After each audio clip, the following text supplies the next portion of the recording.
Bonjour à toutes et à tous, et aujourd'hui on se retrouve pour tester un nouveau clavier qui vient de chez Ritech et qui est exclusivement réservé à un usage multimédia, le RI Multimedia Wireless Keyboard. Le produit nous a été envoyé par Express Buying, un lien est bien sûr en description. Au niveau de l'emballage, on remarque un net effort de la marque Ritech par rapport aux deux autres produits testés précédemment. Si on retrouve le carton écolo, c'est cette fois vierge. Il est enveloppé d'un papier cartonné glacé à faire glisser sur le côté où sont représentées les spécificités de base. Ainsi on retrouve une photo du clavier, le logo de la marque et celui de la Ligue chinoise anti-contrefaçon. À l'arrière, on retrouve un schéma avec les assignations des touches F1 à F10 à des tâches multimédia, on en reparlera plus précisément juste après. Passons au déballage du clavier. Il suffit de faire glisser latéralement l'enveloppe cartonnée, puis d'ouvrir la partie supérieure à battant au-dessus du carton.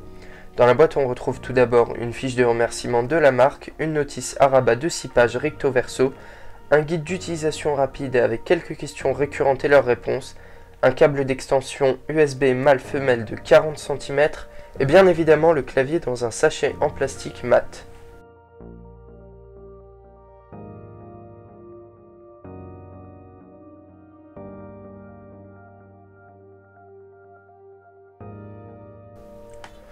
On peut voir ici le câble USB d'extension qui mesure bel et bien 40 cm après mesure.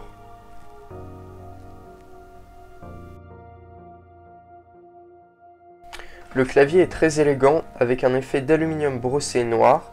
Le clavier est bien évidemment en plastique, mais ce dernier est de bonne qualité. Lorsqu'on allume le clavier en poussant l'interrupteur situé au-dessus de ce dernier, l'indicateur de recherche de signal clignote en blanc.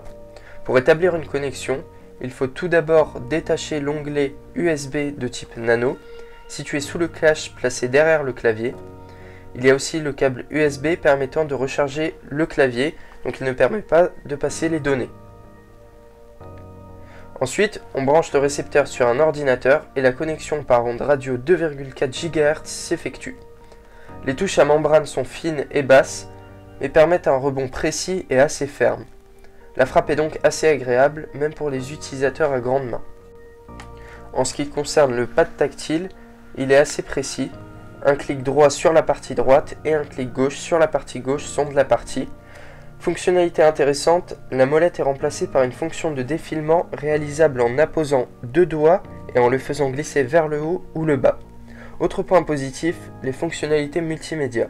On remarque que certaines touches sont réservées à un usage multimédia, avec par exemple les touches Play et Pause, suivant ou précédent, mais encore Volume plus et Volume moins sur les touches F9 et F10.